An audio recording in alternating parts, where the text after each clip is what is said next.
Ted Williams wrote a book called The Science of Hitting. And in The Science of Hitting, he's got a diagram, shows him at the plate, and he's got the strike zone divided into 77 squares, each the size of a baseball.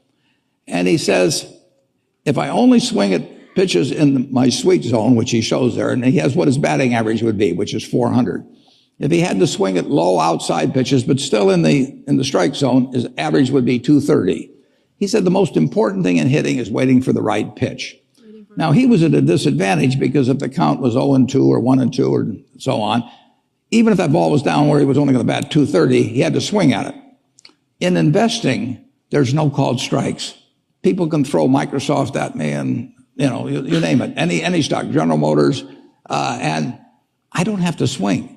And nobody's going to call me out on called strikes. I only get a strike called if I swing at a pitch and miss. So I can wait there and look at thousands of companies day after day, and only when I see something I understand and when I like the price at which it's selling, then if I swing, if I hit it, fine. If I miss it, it's a strike.